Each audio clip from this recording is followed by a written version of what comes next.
Hello student, welcome to my channel pi to pi math. আজকে আমরা class 9-এর প্রথম chapter বাস্তব সংখ্যার কোষে দেখি 1.2 এর অঙ্কগুলো করব। তো একেরটা কি বলেছে, নিচের বক্তব্যের কোনটি সত্য ও কোনটি মিথ্যা লিখি। একেরটা বলেছে দুটি মূলদ সংখ্যার সমষ্টি সর্বদা মূলদ সংখ্যা হবে। তো আমরা আগের ক্লাসে জেনেছিলাম যে দুটো মূলদ সংখ্যার যোগ, বিয়োগ, গুণ এবং ভাগ সর্বদা মূলদ সংখ্যা হবে। অবশ্যই করে ভাগের ক্ষেত্রে ভাজকটা 0 হলে হবে না।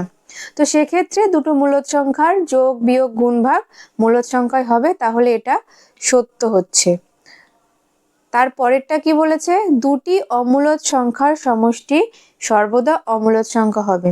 ধরো দুটো অমূলদ সংখ্যা নিলাম, √5 আর -√5।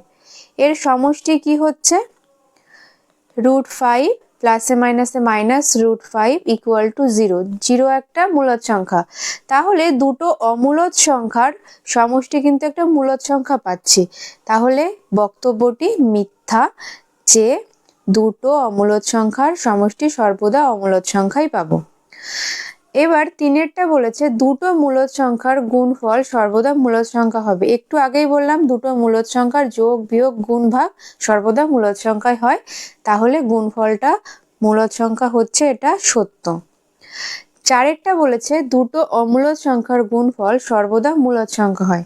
দেখো দুটো অমূলদ সংখ্যা যদি √5 আর √2 নিই, এটা গুণ করলে কি হচ্ছে, √10। √10টা কি অমূলদ সংখ্যা, তাহলে দুটো অমূলদ সংখ্যার গুণফল একটা অমূলদ সংখ্যাও পেতে পারি। তাহলে বক্তব্যটা মিথ্যা যে দুটো অমূলদ সংখ্যার গুণফল সর্বদা মূলদ সংখ্যা হবে, তাহলে এটা মিথ্যা হয়ে যাচ্ছে। পাঁচেরটা বলেছে প্রতিটি মূলদ সংখ্যাই বাস্তব সংখ্যা। অবশ্যই করে দেখো বাস্তব সংখ্যার মধ্যে মূলদ সংখ্যাও ছিল আর অমূলদ সংখ্যাও ছিল, তাই তো? তাহলে এখানে প্রত্যেকটা মূলদ সংখ্যাকেই আমরা বাস্তব সংখ্যা বলতে পারি, তাহলে বক্তব্যটি সত্য। তারপরেরটা বলেছে প্রতিটি বাস্তব সংখ্যায় অমূলদ সংখ্যা। তো বাস্তব সংখ্যার মধ্যে দেখো মূলদ সংখ্যাও আছে, অমূলদ সংখ্যাও আছে, তাহলে বাস্তব সংখ্যার মধ্যে যে মূলদ সংখ্যাগুলো আছে সেগুলো তো অমূলদ সংখ্যা হতে পারে না। তো আমরা বলতে পারি যে প্রতিটি বাস্তব সংখ্যাই অমূলদ সংখ্যা না, তার মধ্যে কিছু কিছু মূলদ সংখ্যাও আছে, তাই বক্তব্যটি মিথ্যা। নেক্সট কি বলেছে, মূলদ সংখ্যা বলতে কি বুঝি। মূলদ সংখ্যা বলতে কি বুঝি, যে সকল সংখ্যাকে p/q আকারে প্রকাশ করা যাবে না।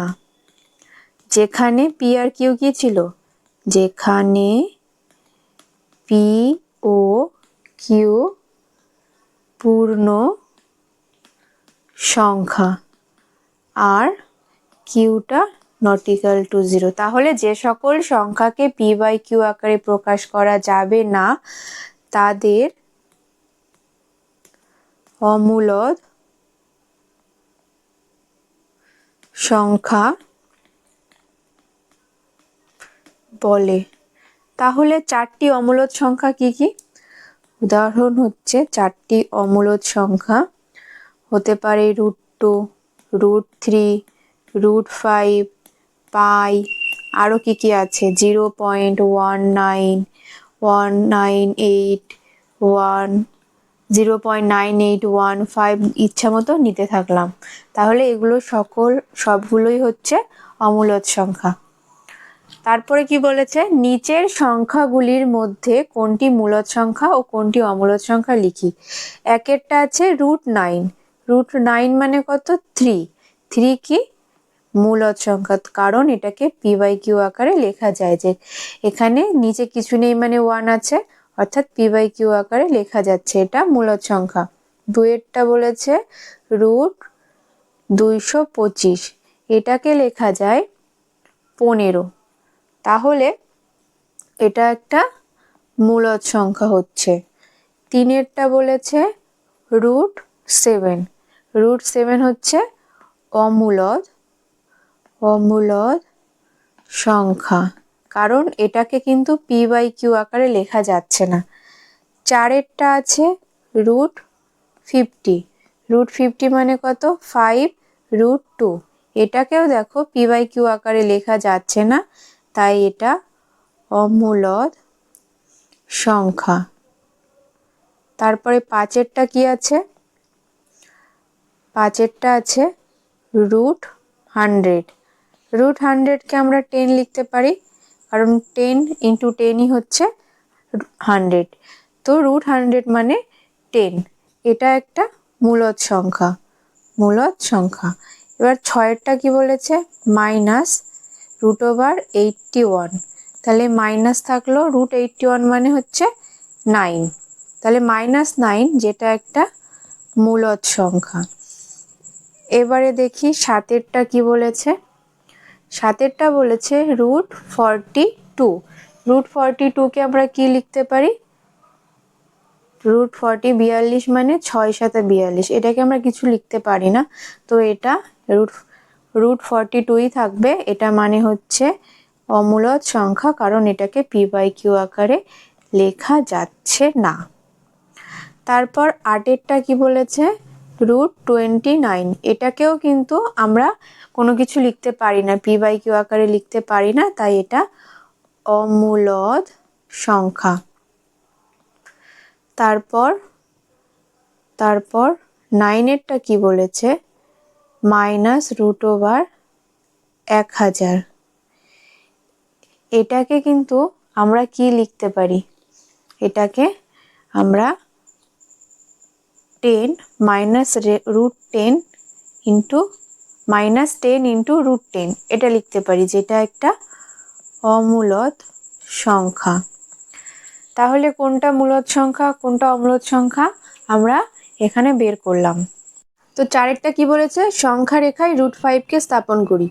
আমরা √5কে সংখ্যা রেখায় স্থাপন করব। তো √5কে আমরা লিখতে পারি 4 + 1। তাহলে এটাকে লেখা যায় 2 এর স্কয়ার + 1 এর স্কয়ার। এটাকে নেব আমরা ভূমি, আর এই একটাকে নেব লম্ব। তাহলে একটা রেখা আঁকি। এবার এখানে ধরো 0 1 2 3 এইভাবে চলতে থাকলো, -1 -2 -3 এভাবে চলতে থাকলো। তো আমরা একটা এই 0 যে বিন্দুটা তার নাম দিলাম a, আর এই 2 বিন্দুটার নাম দিলাম b। এই 0 থেকে 2 এটা নেব আমরা ভূমি, আর এই b বিন্দু থেকে একটা লম্ব অঙ্কন করব, যার দৈর্ঘ্য হবে 1। এবার এটা নাম দিই c। এবার AC আমরা যুক্ত করে দেব।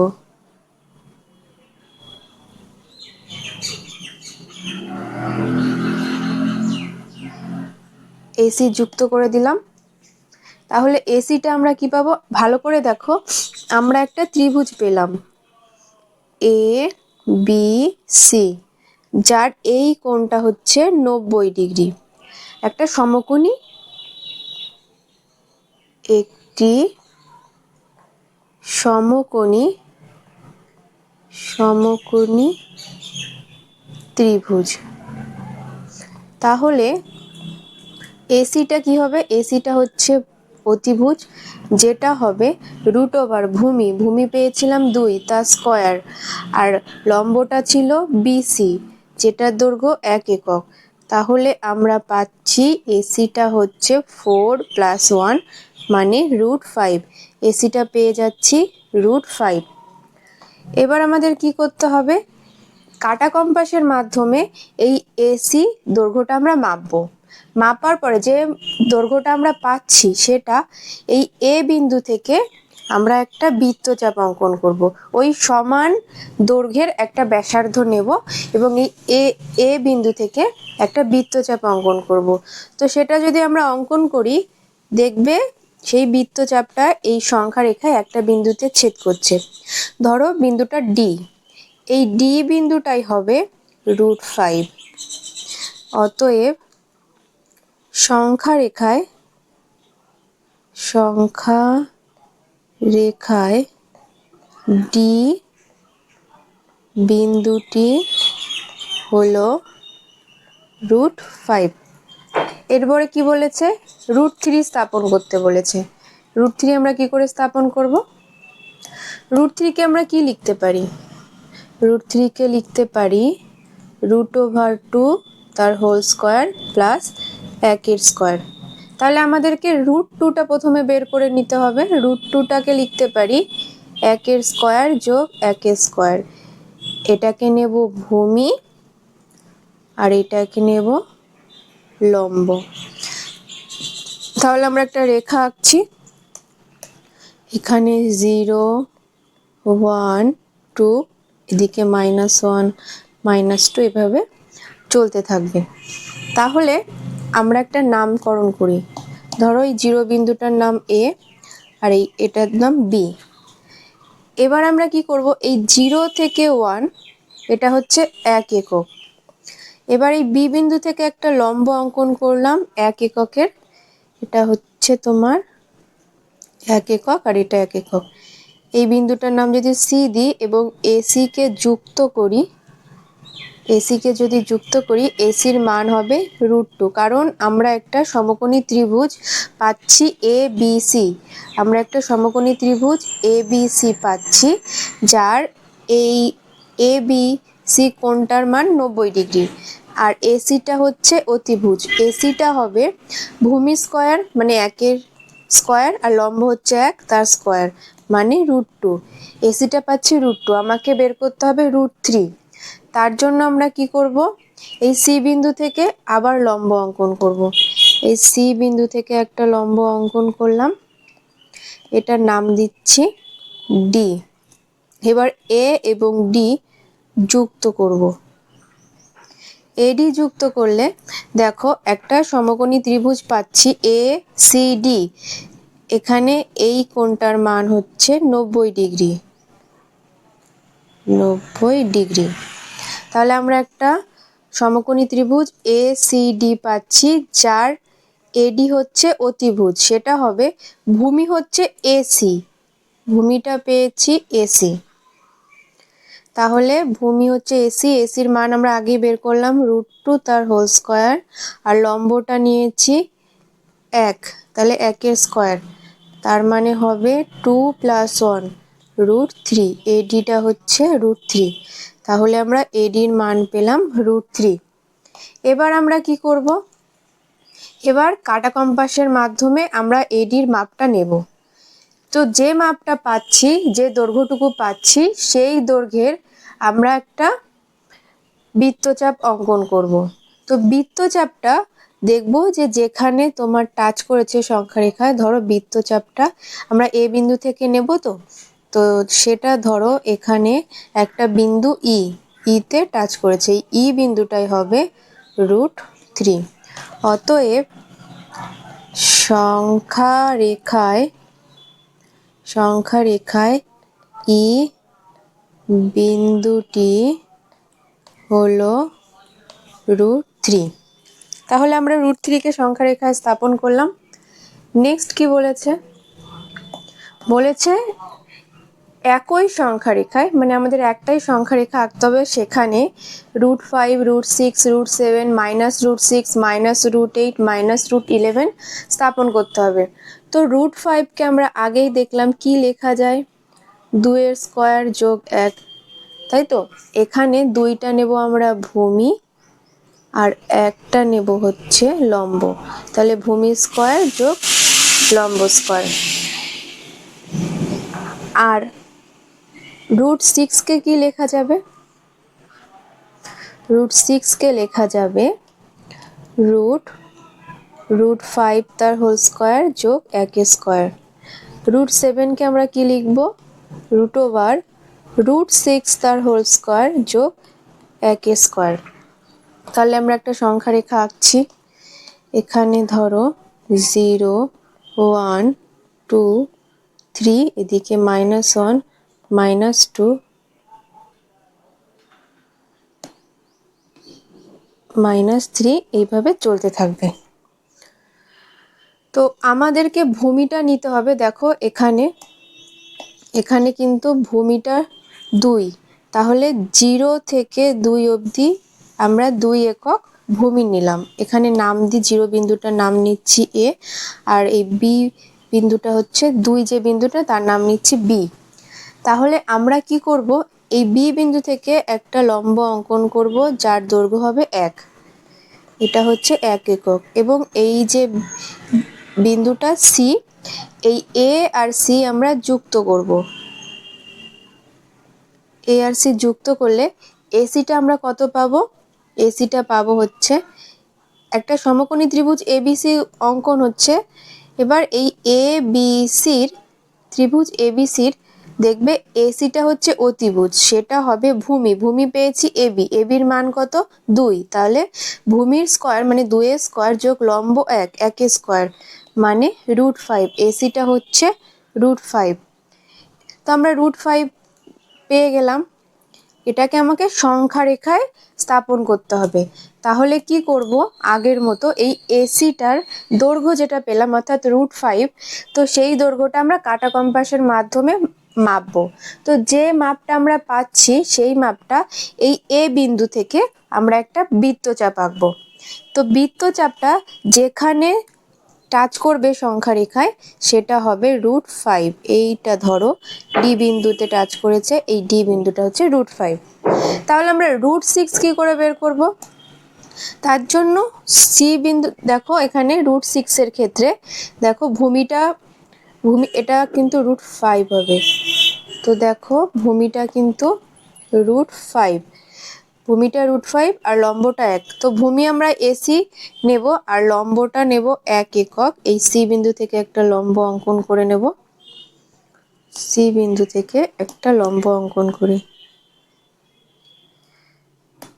এর নাম দিচ্ছি ই। এ এবং ই ভালো করে দেখো, এ আর ইটা আমরা যুক্ত করে নিচ্ছি। এ আর ই যুক্ত করলে এই অ্যাঙ্গেলটা হয় 90 ডিগ্রি। তাহলে আমরা পাচ্ছি এ সি ই একটা সমকোণী ত্রিভুজ, যার এই এসিটা হচ্ছে ভূমি, যার দৈর্ঘ্য আমরা আগে বের করলাম √5, আর ইসি যেটা আছে ইসিটার যে দৈর্ঘ্য সেটা হচ্ছে 1 একক। আমাদের বের করতে হবে এ ই। এইটা হচ্ছে অতিভুজ, যেটা হবে ভূমি। ভূমি মানে কত? √5 আমরা আগে বের করেছি, তার স্কয়ার, আর লম্ব হচ্ছে 1, তার স্কয়ার মানে হচ্ছে √6। তাহলে এইটা হবে √6, এইটা হচ্ছে √6। তাহলে আমরা √6ও বের করে নিলাম। এবার আমরা কি করব, এই √6 এর যে দৈর্ঘ্যটা আমরা পেয়েছি সেটা কাঁটা কম্পাসের সাহায্যে মাপবো। মেপে কি করব, এ বিন্দু থেকে একটা বৃত্তচাপ আঁকবো। এই এ বিন্দু থেকে যখন বৃত্তচাপটা আঁকবো, সেটা এই সংখ্যা রেখায় একটা বিন্দুতে তো টাচ করবে, সেটা হবে √6। এটার নাম দিই ধরো এফ। তাহলে এফ বিন্দুটাই হচ্ছে √6। আমাদের এরপর কি বের করতে বলেছে? √7। √7 আমরা কি করে বের করব? √7 আমরা বের করব, তার জন্য দেখো ভূমিটা কিন্তু √6 আর লম্বটা হচ্ছে 1। তাহলে আমরা √6 বের করেছি, এই √6টাকে আমরা ভূমি নিয়ে নেব আর একটা লম্ব আঁকবো যার দৈর্ঘ্যটা কিন্তু নেব আমরা 1। একটা লম্ব আঁকছি, এর দৈর্ঘ্য হচ্ছে 1 একক। এটার নাম দিয়ে দিই জি। তো এ আর জি আমরা যুক্ত করে দেব, এ আর জি যুক্ত করে দেব। তাহলে দেখবে একটা ত্রিভুজ অঙ্কন হচ্ছে এ ই, একটা ত্রিভুজ অঙ্কন হচ্ছে এ ই জি, যার এই অ্যাঙ্গেলটা হচ্ছে 90 ডিগ্রি। এ ই জি অ্যাঙ্গেলটা হচ্ছে 90 ডিগ্রি। একটা সমকোণী ত্রিভুজ পেলাম যার ভূমি কত? √6 আর লম্ব হচ্ছে 1। তাহলে এ জি যেটা অতিভুজ সেটা হবে √ ভূমি স্কয়ার মানে √6 তার হোল স্কয়ার যোগ লম্ব 1 তার স্কয়ার মানে হচ্ছে √ 6 + 1 মানে হচ্ছে √7। তাহলে √7 আমরা পেয়ে গেলাম এজি। তাহলে √7 যেটা পেয়েছি সেই দৈর্ঘ্যটা আমরা কি করব, কাঁটা কম্পাসের সাহায্যে মেপে নেব। মাপার পর এই এ বিন্দু থেকে আমরা গোল করে ঘোরাবো, অর্থাৎ একটা বৃত্তচাপ নেব। বৃত্তচাপটা এখানে যে বিন্দুতে টাচ করবে, এই সংখ্যা রেখায় যে বিন্দুতে টাচ করবে সেটাই হয়ে যাবে তোমার √7। এটার নাম দিয়ে দিই এইচ। তাহলে এই যে বিন্দুটা এখানে আছে দেখো, সেটা হয়ে যাবে √7। এরপর আমাদের কি বের করতে বলেছে? এরপর বের করতে বলেছে √6 মাইনাস √6। তো তাহলে আমরা √6টা পেয়েছিলাম এই দৈর্ঘ্যটা। তো এই দৈর্ঘ্যটা আমরা কাঁটা কম্পাসের মাধ্যমে মাপবো, অর্থাৎ √6 এর যে দৈর্ঘ্য সেটা কাঁটা কম্পাসের সাহায্যে মাপবো এবং 0-র বাঁদিকে একটা বৃত্তচাপ আঁকবো। সেটা এই সংখ্যা রেখায় যে বিন্দুতে টাচ করবে সেই বিন্দুটাই হচ্ছে, এটা ভালো হলো না, যে বিন্দুটাই টাচ করবে, যে বিন্দুটা এখানে টাচ করছে, ধরো এটা হচ্ছে আইটা হচ্ছে -√6। এরপর আমাদের কি বের করতে বলেছে? -√8। তো -√8 বের করার জন্য আমাকে আগে √8 বের করতে হবে। তো √8 কি করে বের করব? √8কে আমরা লিখতে পারি √7 তার স্কোয়ার যোগ 1 স্কোয়ার। তো √7কে আমরা কি নেব? ভূমি, আর 1কে নেব লম্ব। তাহলে দেখো √7 কিন্তু আমরা এজি যে দৈর্ঘ্যটা তার দৈর্ঘ্যই হচ্ছে √7। তো আমরা কি করব, এখান থেকে জি বিন্দু থেকে একটা লম্ব অঙ্কন করব। লম্ব অঙ্কন করলাম আর এই বিন্দুটার নাম দিলাম জে। এবার কি করব, এ আর জে আমরা যুক্ত করে দেব।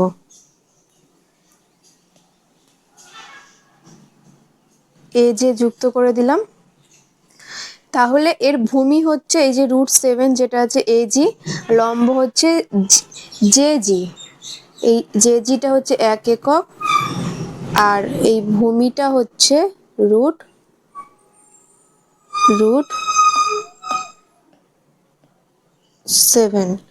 তো আমরা একটা সমকোণী ত্রিভুজ পাচ্ছি, এ জি জে, একটা সমকোণী ত্রিভুজ পাচ্ছি যার এজি হচ্ছে অতিভুজ, যেটা হবে ভূমি মানে √7 তার হোল স্কোয়ার যোগ লম্ব তার স্কোয়ার, মানে এজিটা আমরা পেয়ে যাচ্ছি √7 + 1 মানে √8।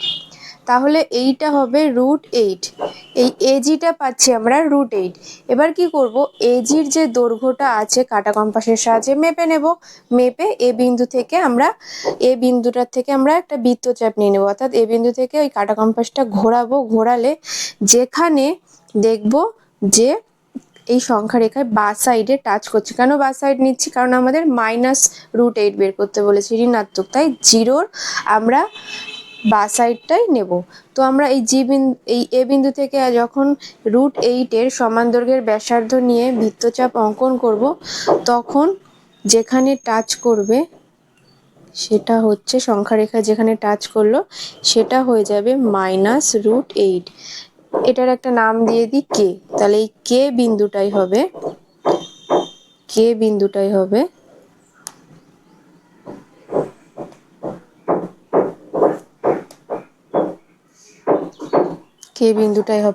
তোমার -√8। এবারে লাস্ট বলেছে √11 কি করে বের করব?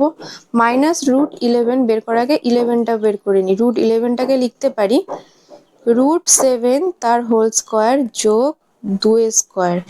কারণ কি, দেখো √7 তার স্কোয়ার মানে 7 + 2 স্কোয়ার মানে 4, মানে √11 হচ্ছে।